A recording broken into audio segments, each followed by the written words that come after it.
Hello mga kababayan! Welcome back dito sa The Filipino Canadian. Kumusta na? Pasensya nga pala at hindi ako nakagawa ng mga videos lately kasi ganito pala pag vlog ka, ang hirap mag-isip ng ideas or ng topics. At ayaw ko naman maglabas ng kung ano-anong mga topics lang. Gusto ko yung may mga napupulot yung mga viewers na ideas or aral ba dito sa aking mga videos. So talagang pinag-iisipan ko yung mga gagawin kong mga videos para may kabuluhan itong mga pinaggagawa ko. Hindi yung mema lang, di ba? So, spring na dito sa Canada. Ibig sabihin, nagsisilabasan na yung kulay. Yan. Yung halaman. Ayan. Kung mapapansin nyo, ayun no.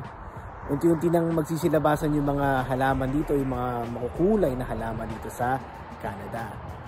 At para sa akin at para sa karamihan ng merong bahay dito sa Canada, springtime ay ang panahon ng paglilinis. Yes, ang dami na namang trabaho. So ipapakita ko yung kapaligiran namin dito para makita nyo kung ano yung mga kailangan kong gawin, yung kailangan kong linisan. Ayan. So una, ayan, kita nyo yung lawn namin, yung grass medyo mataas na, di ba? Ayan, no? So kailangan kong tabasin yung mga yan. Tsaka kung mapapansin nyo, ayan, lumalabas na yung mga flowers, diba? Dito, pag homeowner ka at may lawn ka, ayaw mo yung mga ganyan, diba? So, ayan, ito yung trabahong kailangan kong gawin. Kailangan kong tabasin lahat to. Kasi pag nag-overgrow siya, pupunta na siya dito, sa space na yan, diba? Tsaka gusto kong lagyan yung space na yan ng halaman, sana. So yan, nilinisan yan, tabas-tabas. Saka yan, ang daming mga puno na doon sa area na yan, kailangan kong linisan yan. Diba? So ang daming tabas na gagawin. So imagine nyo yung buong field na yon, kailangan kong linisan yan. Ayun, diba? Saka yan, nakita nyo yung sa shed, yung kapaligiran niya. Ayan, mga necessary na puno yung mga yan. So hindi namin tinanim yan, tumubo na lang yung mga yan, mga wild. So kailangan kong putulin yung mga iba dyan para magkaroon ng space dun sa surrounding ng shed para mas madali ako makapaglinis at makapaglakad sa area na yan. Saka ito rin, yan, gusto kong tabasin konti yan. Saka yan, yung paligid, diba? Ang daming mga necessary na mga halaman at mga maliliit na puno na kailangan putulin. Yan yung trabaho dito. So, in today's video, this is actually going to be a product review. Yes, so dito kasi sa Canada, kailangan mo ng mga gamit pag naglilinis ka ng paligid. So, kailangan mo ng mower, yung mga ganyan ba, tsaka kung ano-ano pa. Meron akong lumang ginagamit dati pero deplug siya. Ang problema sa mga deplug na gamit, hindi mo siya madadala sa medyo malayo. Lalong-lalo na pag kailangan punta dun sa field. Yan, hindi mo siya madala. So ngayong araw na to, ang papakita ko sa inyo yung gamit na kakukuha ko lang last week. So shoutout nga pala sa pinsan ko kay Robert. With his help, nakuha ko tong item na to sa Canadian Tire. So papakita ko sa inyo kung ano to at titingnan natin kung effective ba ang product na ito at kung may recommend ko ba sa inyo to, lalong-lalo na kung may property kayo. Kaya tara, let's check it out. O bago ko ipakita yung item na nakuha ko, ito muna ang papakita ko sa inyo kasi ito yung madalas kong ginagamit bago ko mabili yung bagay na yon. So ito nga pala yung hair trimmer. Ayan. So nabili ko ito sa Facebook Marketplace for $20 I think. Hindi ko na malala. Pero ayan, Craftsman yung brand niya. Ito, ayan. So deplug siya. Ito yung sinasabi ko kanina. At papakita ko kung paano to gamitin para makita yung performance niya at yung difference niya dun sa bagong bagay na gagamitin ko. And ito pa yung isang ginagamit ko. Yan. Kasi minsan feeling ko ako si Batusay. Diba? Kalawang nga lang. Pero malaking tulong yan. Ang tabas. So ayan.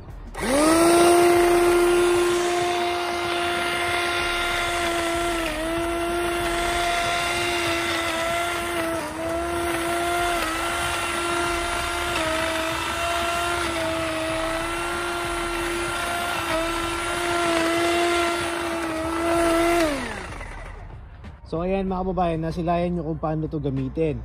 Ang bilis niyang gamitin, 'di ba? Para ka lang nagkakat ng butter, 'di ba? Na-slice niya agad. pero yung maliliit lang na mga branches. Ayan.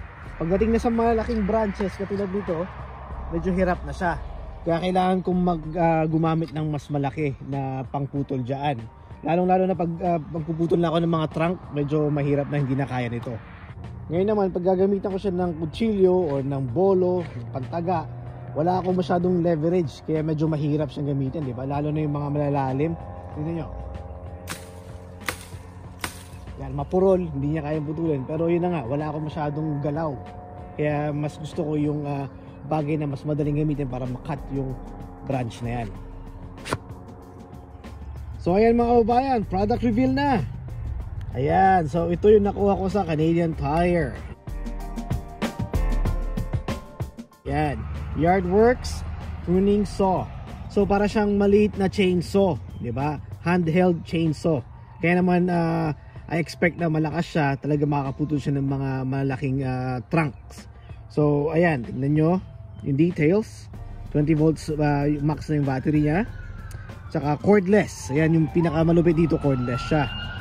Tapos ayan yung details. Kaya nang tumingin dyan. Tsaka may kasama na siyang battery, diba? Meron siyang 3-year limited tool warranty. So tara, buksan na natin.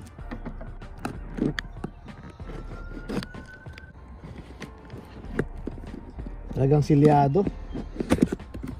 Boom! Ayun oh. Ayun oh. So ayan siya. Meron siyang manual. Ayan. Diyan lahat. Ayun oh. Straightforward siya. Yung product agad, yung tools agad makita nyo. Meron siyang oil, lubricant. Very good. Kailangan mo talaga to. Pag meron kang mini chainsaw, kailangan mo lagyan ng lubricant. Ayan. Ayun, another instruction. I know. Just some tools. Okay. Charger. Ito yung battery. You know. Ganda. And the tool itself. Wow. That is awesome. Ganda. May cover siya for protection, which is really good. You know. Ganda sa kamay oh. Diba? Yun oh, galing. Trigger. Galing. Buksan natin. Boom! Ang ganda. Wow. Diba? So ano ba to? Pang protect din yan. Galing, diba? So hindi ko hahawakan yan kasi baka yan, matulis. Baka masugat pa ako. Pero yeah, check ko yung manual niya. Titignan ko kung paano siya gamitin. Then papakita ko sa inyo yung performance niya. Yun naman yung mahalaga dito para makita nyo kung sulit ba itong bilhin or hindi. So ayan, ang ganda niya, diba? And as always, pag gagamit ka nito, always think about your protection muna. Safety lagi. Kahit anong tools, safety lagi. Safety first. So ayan mga kababayan. And let's try it. So ayan, ready na siyang gamitin. Saka yung battery niya naka-pre-charge siya, so may power siya ngayon. So let's try muna dito sa yan, may safety naman siya diyan, safety lock. Try natin dun sa medyo malaki. Wow, nice. Ayan oh. Putol. Galing. So let's try it on this one naman. Ready? Whoa! That was easy. Galing. Ngayon, try naman natin sa mas makapal. Dun sa trunk naman. So ngayon, ito naman ang susubukan natin. Diba? Tingnan natin kung kaya.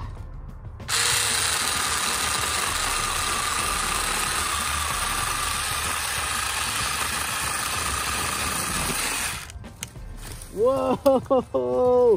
Look at that. Medyo mas makapal siya, di ba? Kinaya niya. Putol. Ang galing. Effective nga. So ngayon naman, yung mas makapal naman na kahoy ang puputulin natin. Kasi sabi nila, kayang-kaya niyang putulin yung ganito kakapal o mas makapal pa dyan. So let's try it.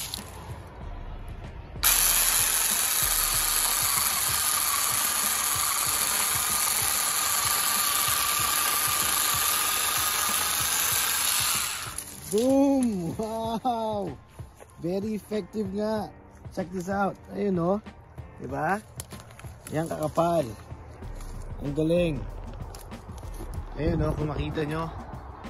Grabe. Woohoo! Good job. So ayun mga kababayan, nakita nyo naman na very effective ang gamit na ito, ang tools na ito. So yes, I highly recommend this one. Lalong-lalo na kung ikaw ay may property at kailangan mo magputol ng puno din sa property nyo, talagang kailangan mo to, diba? Kung meron ka nito, mas mapapadali ang trabaho mo. Kaya yeah, yard works, Bekena man. Thank you. At yan mga kababayan, sana may nakuha kayong idea dito sa video na to. Please don't forget to like, subscribe, and share. See you naman sa next video. Like always, peace.